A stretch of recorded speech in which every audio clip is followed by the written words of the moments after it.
Hello and welcome back to CVP Live in our studio. I'm Melissa and today we have a mobile journalism special and I'm joined in the studio here in Studley by Christian Payne. So thank you so much for being here. Thanks for the invitation. Really appreciate it. So guys, as usual, if you have any comments, just pop them in the comment box or the chat and I will do my best to get them asked and we'll try and get every answer back to you. So I think sort of the best place to start is you do mobile journalism, but tell us a bit about yourself. And mobile journalism is a weird term, Yeah, isn't it? Because journalists broad. should be mobile. Yeah.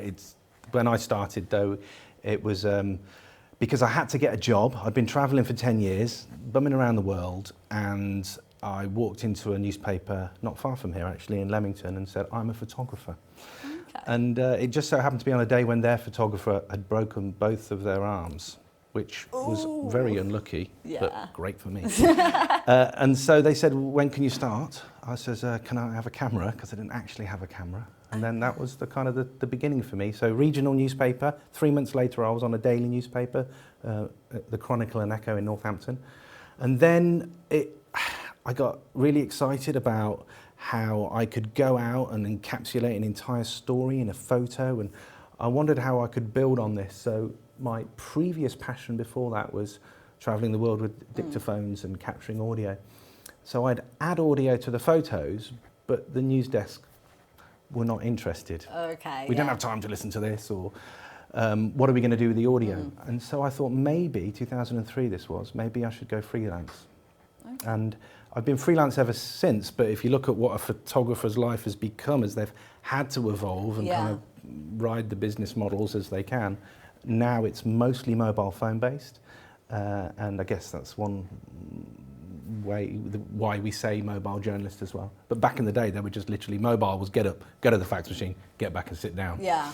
Photographer's always been mobile. Okay, so you've obviously gone down the route of that being a freelancer. Do you feel like that sort of helps you creatively? You can pick and choose your projects and so on like that? Absolutely. If you didn't, you'd go insane. Freelancers that I know are way more free than Lansing. Yeah. And it's a case of what do you do in your downtime? If you're not actively experimenting and playing and finding personal projects which carry you through the doldrums, and there are many, if you're not doing total corporate dollar stuff all the time, then yeah, it's a beautiful creative space. I don't think I'm very employable. Most photographers will tell the same. Just give me my jobs, I'll get out there, I'll meet people. They don't like to be stuck behind a desk. No, that's fair enough. So, as you said, you went travelling for quite a while and you explored the world. Do you feel like that influenced the stories that you create, and not stories, but you document? I think that you can't help but be curious about people, and one common denominator for all the countries that I visited was that the happy people, sad people, angry people, wherever you go. And yeah, the climate and the landscape may be a little bit different. I felt I could feel comfortable everywhere because of that. And being able to talk to people with sign language, be able just to learn a few words of a local language to open up that rapport really set me, I think, a good footing for then walking into any house with a camera, relaxing the person, being able to have a conversation and extract the story. Extract sounds a bit like I'm operating on them, but tease it out. Yeah, exactly. Is there anything sort of in your process of sort of looking for stories or anything that you always do and can teach to others on sort of, because a story really can be found anywhere? Just be interested in people. Okay. If you're, I mean, my brain's not going, this could be a story, this could be a story, this could be a story, because most of the time, the stories I do are just because I'm interested in them, not because somebody said, or I've thought, this is a sellable story. Because you try and sell a photograph to the newspapers nowadays, what is it, 30 quid if you're lucky? Yeah. So it's not really worth the effort unless you're into what you're doing. So with most people that are capturing and gathering, I train, as well as document, and public speaking has also freed me up to be able to document. If somebody wants to go out today and just make money being a mobile storyteller or whatever you want to say, then you probably got to find a pretty good niche and have a handful of clients that you can fall back on, because it's tough, it's very competitive. Because you also focus a lot on sort of creative technology through Documentally, which you obviously is your own company, but you've also worked as an audio technician for the BBC and so on like that. So you're obviously continually keeping up to date with the current technology that's coming out. Yeah, I train with the BBC, and I work occasionally with Al Jazeera and Guardian, a lot of news agencies, obviously really interested in seeing where it's all going. Initially though, back in the day, 2007 and 8, it was Reuters that were interested in what is the future newsmaker going to look like. And it surprised them, I think, that it was technically a glorified blogger. I was doing more stuff on my own channels than I ever was for any clients, Yeah. and they were like, what happens if we invite this kind of person into the space? There was a guy called Illico working at Reuters, and both him and a guy called Mark were like, let's just take a chance. And so it was myself and a handful of other, Sizemore, I remember, was there. But we're going to invite these weird nerds into a very serious news space where Gordon Brown and other political leaders are here, and see what they do. And the fact that we could just take out a couple of devices and disseminate the news faster than Reuters could, because live streaming on a Nokia N95 was bypassing all of their HD shenanigans, made them stop and go, okay, how do we get a piece of this? Yeah. And that was, I think, the turning point. No, that's really interesting, because I mean, you've done very on the fly, a bit light-hearted, but you've also done very sort of intense stories and very potent to the audience. I mean, we're going to take a look at the Iraqi refugees' life in the shadows, which Christian worked on. I think it was about 10 years. A bit more than that, I think, yeah. About 10 years ago. Let's just have a look clippage of some of Christian's work. This man, a 37-year-old veterinary surgeon from Baghdad, lives in bleak isolation in a small, unheated flat in a poor Amman suburb. 5 members of his family, including his mother, sister, brother and niece, were killed in Iraq. Now he survives from hand to mouth. He gets money when he can and just about manages to pay the rent. Sometimes he can hold down a job for a month or two, working illegally for cut-price pay. It's simple work here, you know that, and hard work. They accept us because we have a low payment, because they give us nothing. It's little, but enough to me to live. And in this room, I have to work 4 years to have a television and satellite. 4 years. Do you know that? I can't do more than this to get that. And my work is temporary, you know. As the years pass and conditions in exile worsen, hope for a better future gives way to despair. I mean, it's a very potent piece, and you've relied on stills with audio. What was the purpose behind that? I'd done a lot during the Iraq War, 2005, and I posted photographs. The Guardian had some, and the Times and the Telegraph did, and then the day after they were gone, and I was like, is it worth it? I'm not really going to change the world or stop any wars. And then somebody said, why don't you speak over the top of your photos and make a slideshow and put it somewhere. Initially, because I was a podcaster, I created a video little podcast. It was all square. I chopped everything way before Instagram and ruined my photos, in my opinion, put it out there, and it was popular. And then YouTube 2005 obviously was born, put it on there, and more people saw my photos on there than would have seen them in all the daily newspapers. Yeah. So I thought, well, providing I don't need to make money out of this side of things, I can get people to see this stuff. And it was the United Nations, UNHCR, who saw the YouTube video, and they called me up and asked me, we've seen your documentary on YouTube. And I'm like, sorry, you got the wrong person.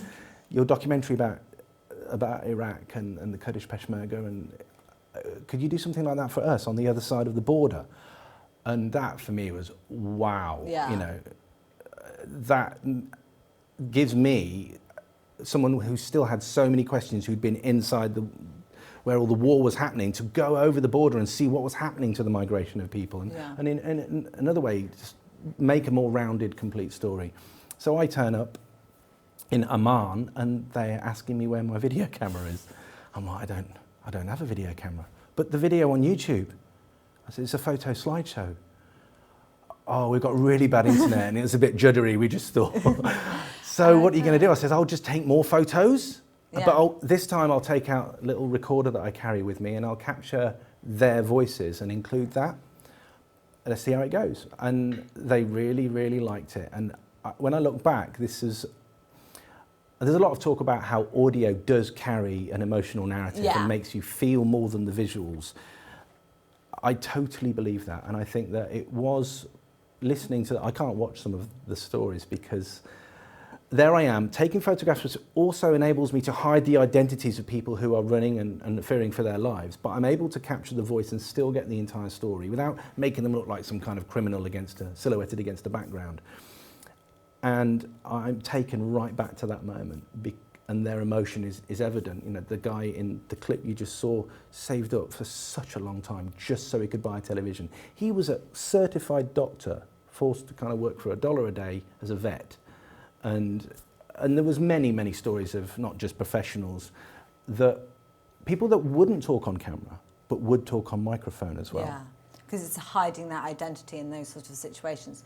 Because you were filming on sort of a phone, did you feel like it was a safer environment? That was SLRs. You would record audio occasionally on the phone, and but phones back then, that was again that time, 2008, I think it was, when you've got smartphones able to do stuff. I could do, the phones played such an important part in me networking. I was able to crowdsource. I was able to effectively choose anybody local as my fixer, which was something you couldn't do before. Yeah, and it got to the stage where the UNHCR were like, something's come up, we need this video really quickly, can you edit it in a couple of days? And I'm like, no, I'm not a video editor. I don't have those skills yet. And so I just asked on Twitter, can anybody edit this video for me? I haven't got any money. Go on, just do it on the slide for me, please. A guy called Bill Kamak, turned out to be an Emmy award-winning editor, said, I'll do it. I've got nothing on at the weekend. And I was just like, looking at my phone, gobsmacked. If this is how the internet works, I'm in love with it.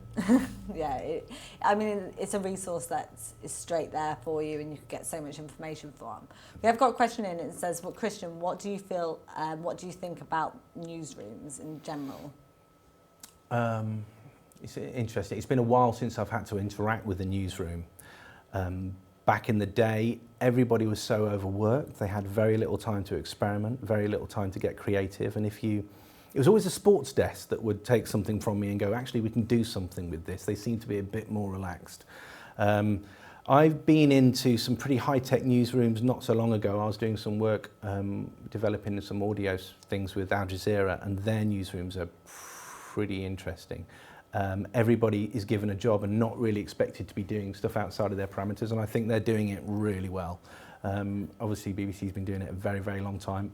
I don't think I'm allowed in those spaces because I'll just walk on camera. A little bit off the box. They've become production studios and everything now. So as far as the way that newsrooms work, everything has changed the way that they are looking outwards and hopefully plugged into multiple feeds and finding out what is kind of loosely being broken on the street. And it's only a few newsrooms that I think are going the extra mile and waiting, verifying, and then breaking the news. Some newsrooms way too quick because it's all about clicks now, isn't it? Yeah, and get it next story as fast as possible. Obviously, you were out in those environments. Was there ever a worry about and a concern for your equipment with the heat? Obviously, work, it can affect differently. You're obviously in very busy, very turbulent places. What was your concerns with that? Back in the early days, I couldn't really afford backups. So I was very careful. I would carry like airtight bags because dust is the biggest problem. Moving from hot and cold, so really hot countries will have a lot of air conditioning. You find sensors steaming up and all kinds of stuff was the biggest danger for me. Power, I got really kind of keen on making sure that I had solar panels and remote batteries. I still do. I've still got enough battery power to see me through Glastonbury, for example, without seeing a plug socket. No, I did a travel thing, and I was on solar power for a backup. It's for a power for everything camera, everything, just all done through solar panels. It's easy. It means you don't have to go to any built-up areas. You can camp. If ever I was camping in an area which I was uncomfortable about, I'd always dig a hole under my sleep mat. Okay. And then bury some in my waterproof bag, and then sleep on top of my stuff, and always leave something that someone, because the amount of times your tent or your bag will be slashed and someone will grab for something. I've been very lucky, touch wood. Touch every word possible, yeah. Obviously you deal with a lot of equipment, you do videos on products, testing them out and so on like that. It's going to be a bit of a difficult one just because you've tested out so many. What's your top 5 favourite products? I would say that I do... Or must-haves. I don't have any advertisement on my YouTube channel. Yeah. And I don't make money from the videos I make. So if you see me with a product, it's a very good chance that I've said, I really need this product. Can you send it to me? And it might be like 10 begging emails before they're like, oh, shut this guy up, just give him that thing. And for me, having the bit of technology that I know I'm going to use in the field is exactly what I'll do. I will go and use it. And then I come back, and then the video is, sometimes it's a first impression unboxing, but most of the time is, this is what I found out about this. And there's been a handful of gear, and it's not being able to have backups in the past has made me go for the best I can possibly afford right now when possible. Audio for me is the thing that excites me more than anything else, because I come from a podcasting before I was an image maker, and I still believe that as something I can always fall back on, I do not want to lose touch with what I think is the most powerful part of the narrative. Yeah. When it comes to individual bits of technology, certain microphones have blown me away, and certain things that have changed the game. The Mbi Smart Headset was a game changer for me. Have it in my kind of everyday carry bag. There have been other microphones that I can plug into multiple devices, which is always a big winner. So for me, it's binaural microphones, the ability now with a mobile device to be able to capture an immersive soundscape, number one. Battery tech is really important, and connectivity as well. So if I could only take one thing out, it would be the spoffle that's in my pocket. This just stops me getting windy noise into the phone, and I've done over 2,000 podcasts with that literally just pulled over my phone like this. And it does make you suddenly look professional. The difference between using your phone to interview someone and then going, so can you tell me about, is a big difference. But that would be the one thing I would take out. Okay. This and something else would be a lav mic. Yeah. This and another thing, it would be power. Okay, yeah. This, always got a battery, yeah. I've got in my other bag, I carry a big one knocking around. Another thing would be connectivity. There's times if I am live streaming, for example, in a building, that just hanging a little wireless hotspot on a window gives me the bandwidth I need, and there's no dropout within a building. And it'll be of a SIM card that's different to what's in my phone. Outside of that, then the things that everybody seems to rush for straight away, the clamps and the handles, so that ergonomic, there's nothing. If you can't go out just with that and shield the phone, then you really need to practice. You need the stability, because if you're shaking around, what you're going to bring out. Well, there's a lot of inbuilt stabilisation nowadays. Everybody rushes out and buys a gimbal as well. Everyone loves a gimbal, that's why. Yeah, because of the super smoothness you can have. If you're doing a lot of the B-roll. Yeah. I mean, if you can't hold, it depends how many coffees you've had. It does. If you can't hold, see, I can't right now. That might be the shock of all the cameras. If you're on a live stream, live to an audience, and you get the shakes. But I mean, I will stand like this, and I can probably do it 20, 30 minutes. But then I'm not trying to be the TV. Yeah. Breaking news is not probably that appealing if it looks like it's done in a studio. If something is happening in front of me, or you're just snatching something in a protest or a riot, you want wobble cam in a way. You want that accessibility. You want the fly on the wall. I wouldn't say try for it. Hi, tell me more about what it is you do. I would say that, yes, if I could have all the gear at my disposal, I'll go for it.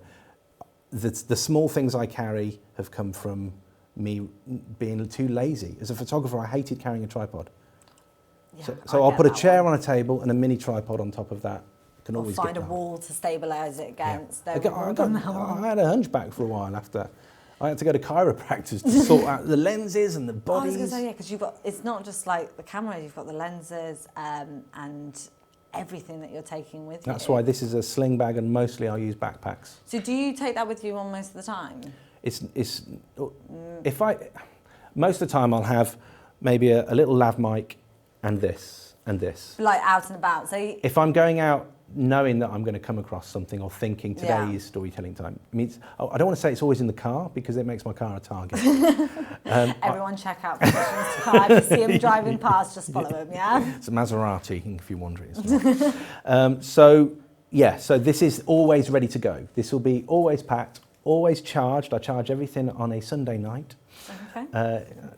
If anything happens on a Sunday, I'm doomed.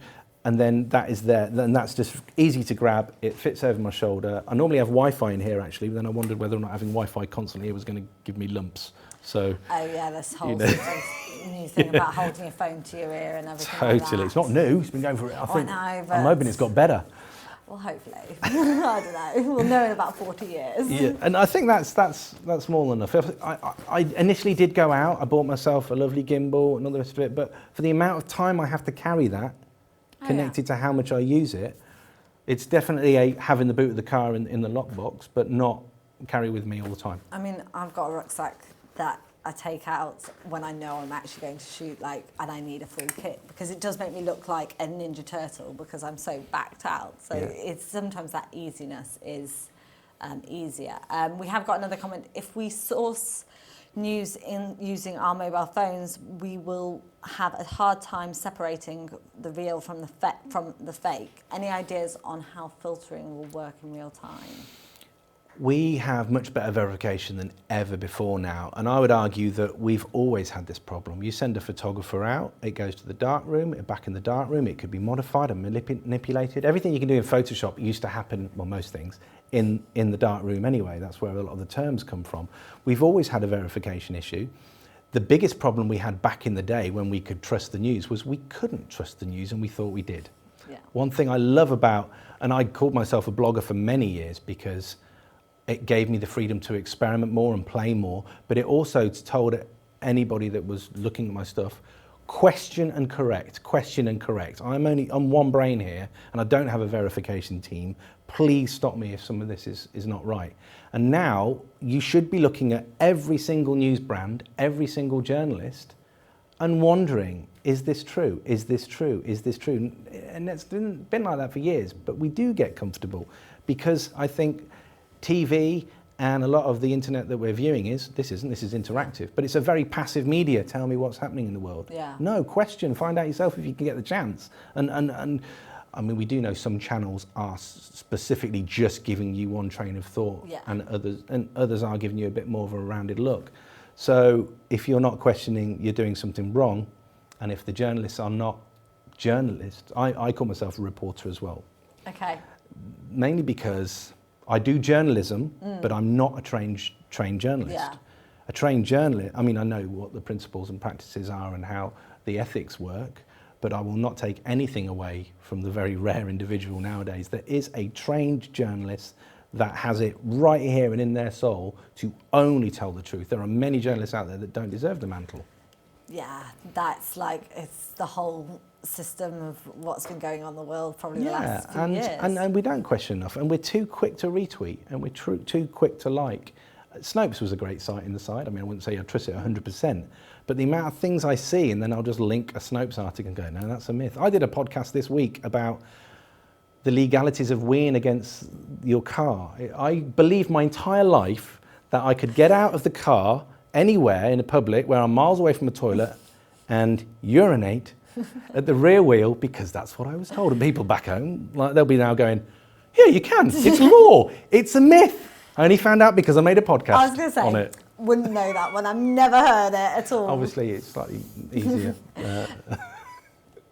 Being a mobile journalism, doing mobile journalism, it is a broad scale of sort of what you can do.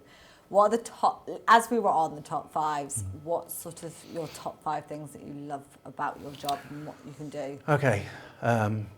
For me personally, it's freedom to experiment. That would probably be right up there with I can play way more than anybody that takes themselves really, really seriously.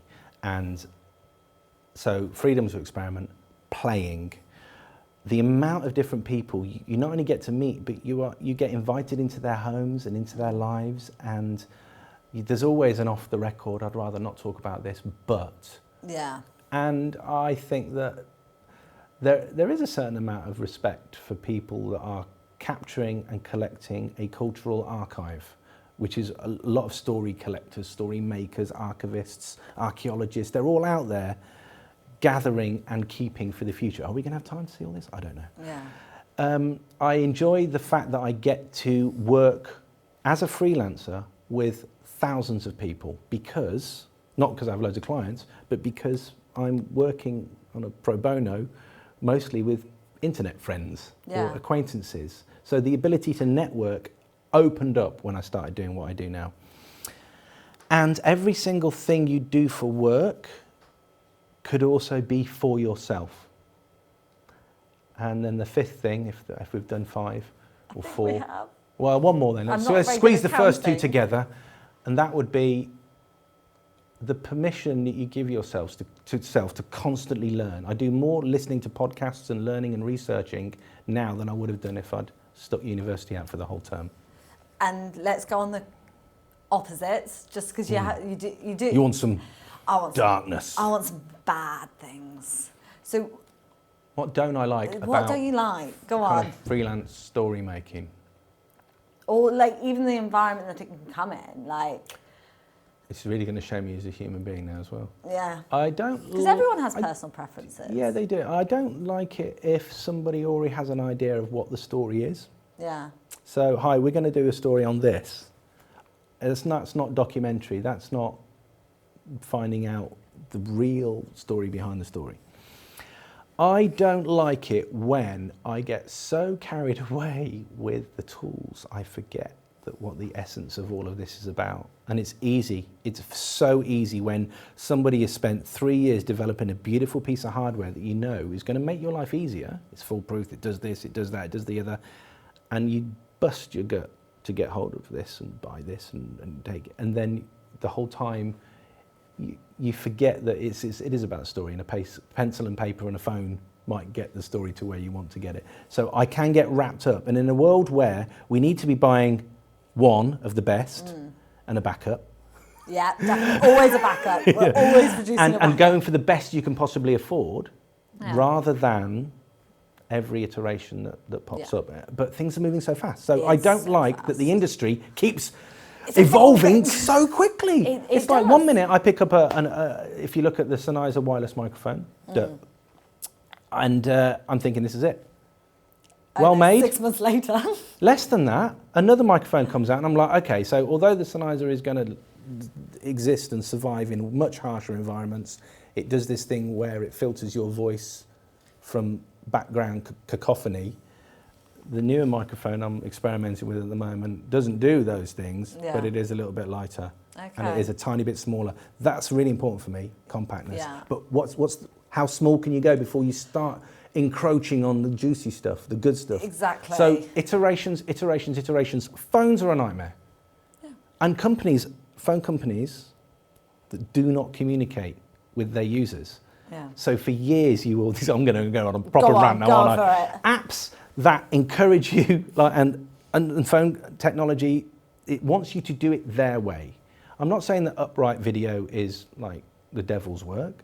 Upright TV just been released. Have you seen the upright TV from Samsung? I have. It's an upright TV that also does landscape. Yeah, I mean, if we're not careful, we're going to evolve with our eyes above one another. It's an interesting one. My boss has an up screen. He has 3 monitors because you need 3 monitors and 2 landscape. Yeah, I'm not fundamentalist about it. I obviously understand how it's evolved, but it's the business models and the platforms that have dictated, and the ergonomics of the device obviously helps as well. So that I don't think should be driving the technology. The users and the pioneers, maybe some of them, should be driving what happens. So when a tech company listens to what you want and then they say, let's give it a go, see if it works, that is the best thing. But we're on hatred and darkness now. What else do I hate? Okay, let's twist out. We had Mark is out his meeting, so thanks, Mark, for tuning in. What are the 3 most common mistakes that people usually make with Mojo or mobile journalism? Okay. 3 common mistakes. Yeah, assuming the story is the story that they've got in their head is I think quite common, because then you miss I got sent to do a grip and grin photograph of a 60th wedding anniversary, and out over the corner of the shoulder I can see there's a medal, looks like Victoria Cross. Suddenly get this incredible story, which is way better than that. Yeah. Go back and that wasn't the story. This is way better. Yeah. So just these assumptions, I think, easily made. Another, forgetting about sound is a huge issue. Everybody's focusing on the visuals. Yeah. And they forget that, if you've got terrible sound with your visuals, you have a terrible video. Yeah, we are going to come on to the video And versus audio system. Good sound also makes a podcast. Yeah. When I go out, and if I'm shooting 4K video with epic sound, I've got stills I can extract from that. I've got video that I can extract from that. I've got the audio. That's 3 assets. I'm very lazy when it comes to how much work I've got to do for the story. I want to make sure I've got 3 assets, or if I'm not allowed to do video, at least the epic audio and a couple of stills to go with it. I think that's forgotten because I'll just do it on the phone. I'll just forget to plug a microphone in because it's a little bit of extra work. It's good enough. Yeah, good enough is good enough for most people. But how is your content going to survive when everybody wants Netflix standard? Yeah. 8K is here already. Yeah, we're going to cover that. Do not worry. I think this is probably the best time to look in your bag. So this is the one you carry. Well, I'm going to stand up, guys. We're going to move slightly, because to give you nice and space to get it all out and just show you how simple it is for a setup for mobile journalism. I'm going to move the laptop, don't worry, I will keep an eye on your questions. Geeks love bags. I've probably got about 20 odd bags for my sins. Not good for the environment. I do give some away. This is one that I really like. It's an 8-litre bag. Okay. So made by Patagonia. I can sling it over my shoulder.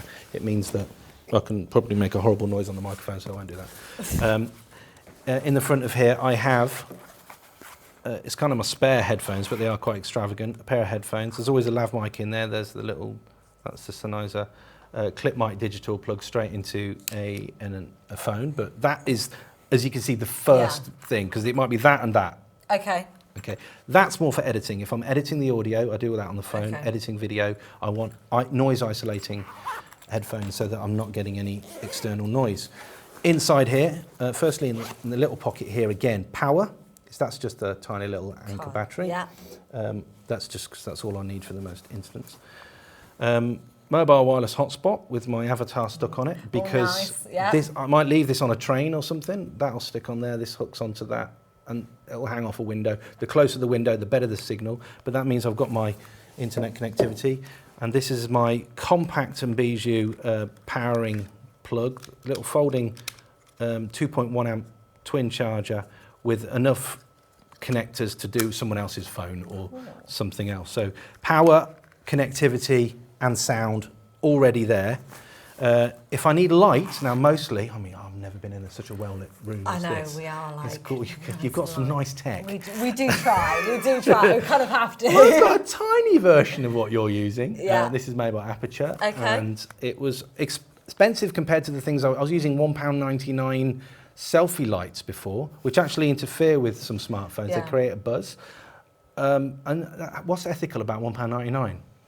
Yeah. I don't know who's making that, and it's Where it's coming from, yeah. So I spent £40–50 on this, and it is an incredible bit of technology. Okay. It's worth spending a little bit extra, and that has a couple of gels that I've never used because I don't technically know what they're for. Probably. When you're shooting though, do you more rely on natural light, or is it natural light wherever possible? Okay. I'll move people to a window if I can, and it's the big downfall with shooting on a phone is you get grainy horribleness in low light. So holding it steady does obviously make a difference for that. This is just a clamp. Any clamp will do that you know is going to last. The $1.99 cheap ones with the little rubber thing at the top, they don't last 5 minutes. This is a tripod off another device, but small tripod that, importantly, doesn't make a noise if you shake it. That's really important in case you haven't got a microphone in. that locks into there nice and sturdy. I could use it as a weapon and it should still be okay. Not that I would. Yeah, please don't hit me. Okay, so that and that with the lav mic, and you're good to go for pieces to camera for someone you're interviewing. Yeah. So low light, this sits in the top, and that enables me to then not, give someone the Spanish Inquisition, but actually be able to ensure I've got light wherever I need it. Nightclubs, should you want to walk into a nightclub without paying? I'm not saying that this is the kind of setup. Sorry, I'm late, and then you're straight. I have a wireless microphone set up, the smallest one I could find because of the smallest bag.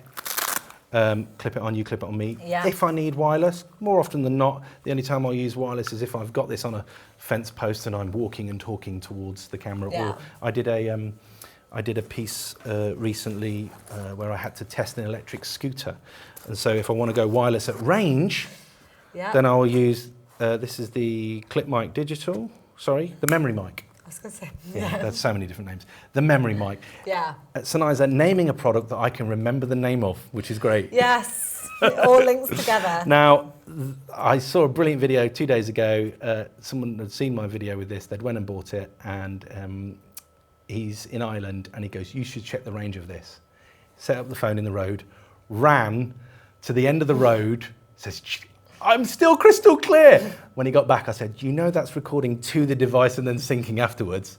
I did not know that, but I love the fact that we can use this and it's still witchcraft. We don't know how it's working. It's also magnetic, so it's really good for mounting. It is a very clever little, you can see the little magnet through the clip there, and it's good for mounting because it will sit on metal devices if you do need to, like it would sit on the top of there should I want it to, and speak into it wirelessly, but it's more keen because it's just, you're not messing with clips on, especially on soft clothing and such like. Touch the mic there, professional error.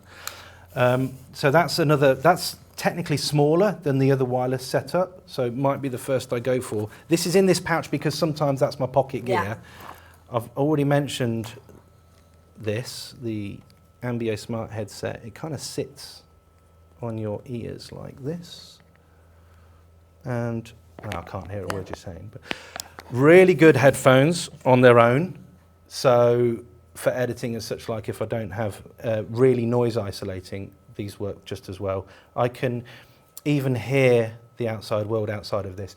You will, unless you've listened to the audio that this produces, you might not understand what it's doing because you can deliver immersive spatial sound to a stereo feed, which is mind-blowing to some.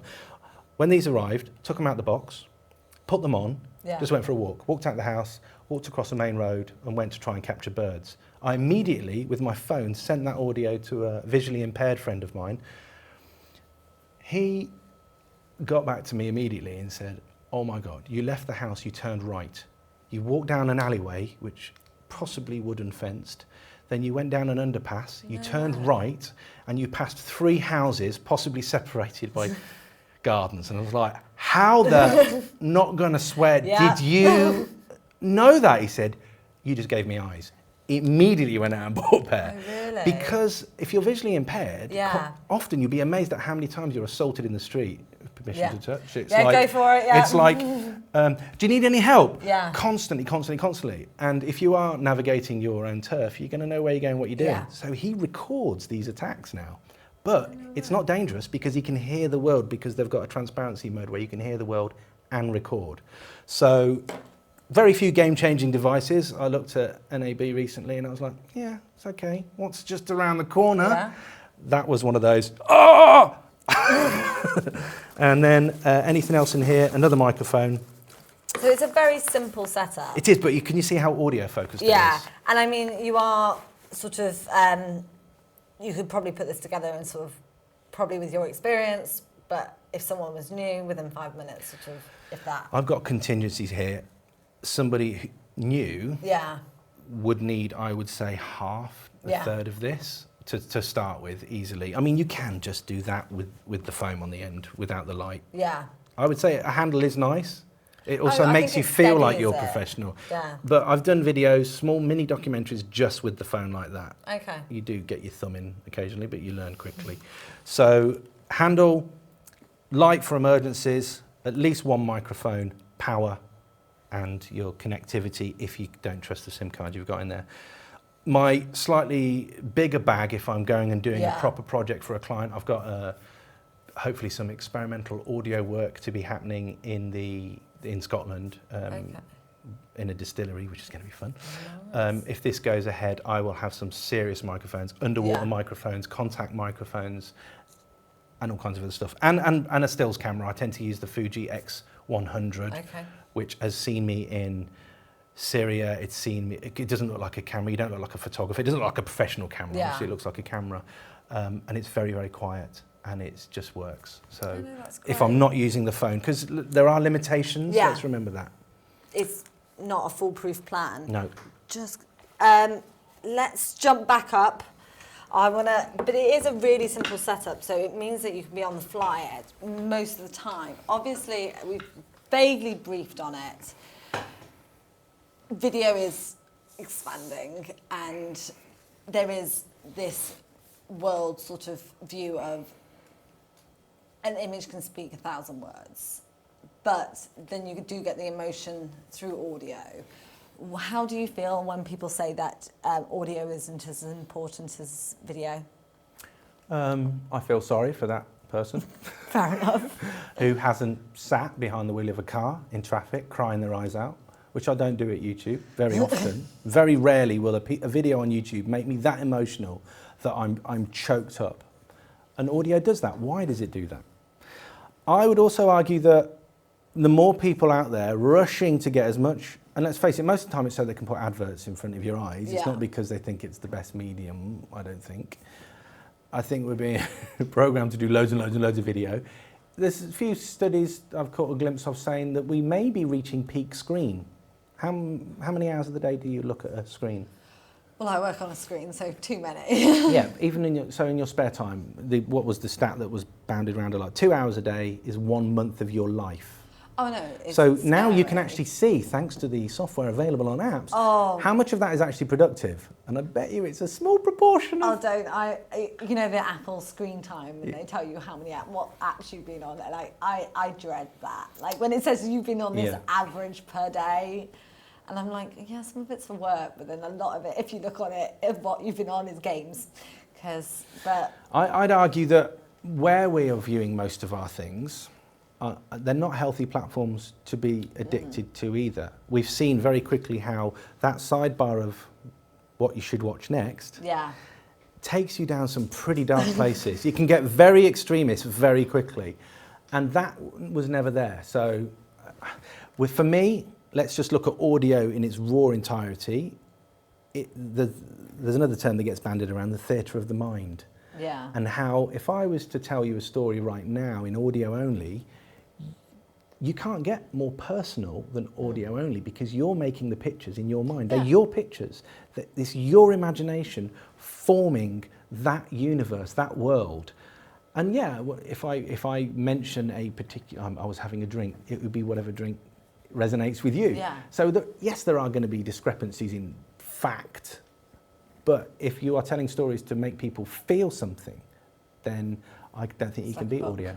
And the fact that it's a multitasking media.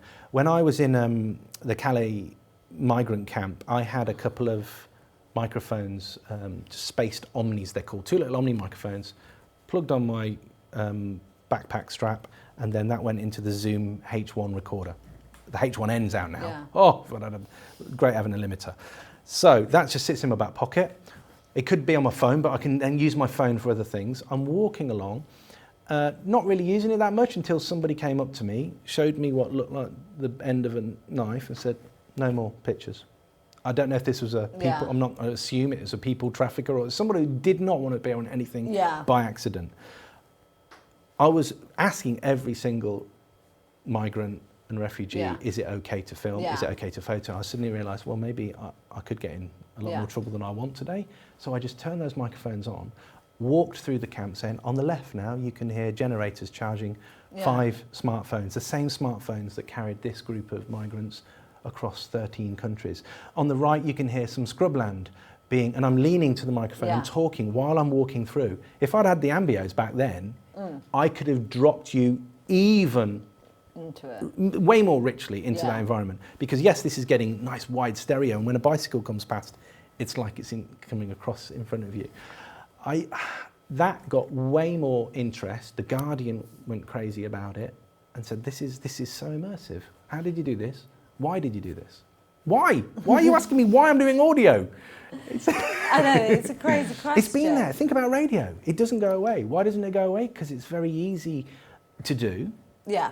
And it's also, it has the staying power. Whereas look at if you need to reinvest in new video gear, Yeah. it can get quite expensive. Oh no, it can definitely. I mean, with the world moving the way it does, and we've spoken about this, that it's evolving at a ridiculous rate. We've had 4K, we're now going on to 8K video, and you've done photography yourself. So you've been on both sides. You do the audio and you've been on the video side, and the image side. Where do you think the aspect of sound will go with the translucent of the 8K video? Do you think it will evolve more? Because I mean, we constantly have Mark IIs of products, and I mean, you're a great one for feeding back insight of Maybe that's why I like sound as much as I do, because there's not a lot. Sound has certain physical limitations, and we seem to be at in a zone where we can capture way better sound than a human can hear. I've got a recorder in my bag that records, I'm not an audiophile, but like 196 or something. It captures way more, and I'm an older gentleman, so I don't hear as much as some people do, but I can record bats with that. Yeah. You can't hear it, I can't hear it until we slow it down, but the fact I can do that, I really like that. So I do go as raw as possible. Yeah. For me, I want totally silent self-noise. So when I take a microphone out, I don't want There are some lav mics on the market right now that people get very excited about. You listen to them compared to one just a little bit more expensive, you don't get that that's constantly there. So like I did with photography, I never was using raw files for the newspaper, but I shot them just in case. I'm the same. I will do, MP3 hits the web, WAV file sits on the hard drive, hoping. And I'll only use 4K and like maybe when it arrives for me in a phone, 8K to crop into it. I don't necessarily think, I don't know anybody with an 8K TV. No. I only know one person with a 4K TV. I think they work in a 4K TV shop. We have a 4K TV, but I definitely don't have one myself. I don't have a TV, so I mean, I don't hang around. No, that's definitely not something I have. I mean, you are on a sort of a platform enabling you to give that feedback and seeing sort of the wish lists of like, okay, this has come out. You're going to give me a magic wand now? Yeah, a little bit. We'll go to sort of a bit of a Harry Potter style. Oh, if I could have anything. If you could have a Mark II of something, or even if there's a Mark II I don't think there's a Mark I out of this. Well, there might be. What would you want? Okay, so now when you look at the good, better, bests kits of people capturing radio and audio stories, it's nearly always a shotgun mic going into a recorder, some kind of XLR setup. I would like good, better, best, and now I can do it on a mobile device. Okay. So number one, I would like the mobile device to capture very, very, very high resolution audio. And if I can't do that, I don't know how possible it is because I don't know the mechanics. I want a short shotgun microphone. Yeah. That records in stereo, because just having stereo gives you more visuals, believe it or not. You can picture where people are standing when you're recording stereo. On top of that, I would like to be able to monitor the audio from the microphone. Yeah. It to be powered and it to work with either XLR and smart devices. Okay. So that's a simple ask. That's something that a maker could probably knock up. Oh yeah, it needs to have the quietest preamps. Just keep adding things in any microphone ever. Yeah, so that's a few hundred quid of tech, I think. Yeah. That's doable. Doable. So I've seen that all the really. Got that. Yeah, take it back to the team. We've got Sennheiser here today, guys. So just take that back to the team, see if it can happen. If Sennheiser could do something like, I mean, they have worked with Apogee. Yeah. In the past. Now Apogee have brought this microphone out, which seems to be geared at singers and studios. And it does enable you to monitor, and it will go into a smartphone, and it will do USB and all the rest of it. But it's not really good for the interview kind of scenario, and it's not stereo. The fact we're not doing stereo, I think, is a mistake. More stereo needs to happen. It's way more accessible for the visually impaired, who are huge fans as well of the audio world. No, that's really good. You do a lot of tips and tricks and sort of on sound and audio. We've actually got a small clip taken from audio tips. I know this. Audio tips and tricks. I don't know yes, what it is. It's something like that. I'm really bad. It's audio tips for story makers. I got it there. It's fine. Let's just take a listen to this small clip. Audio can deliver a story straight into your listener's imagination. If your golden soundbite is within a longer piece, repackage it into something smaller. 1 to 2 minutes is easy to digest and could act as a trailer leading people into the longer pieces. Add extra context in the form of an image or some text. Make it short, portable. Of the apps available out there, I tend to use Audioboo at the moment as it offers much of this already. If you are embedding audio in a longer piece, embed it early on before any video you might have. Given the choice, I've noticed people tend to favour the familiarity of the pretty visuals.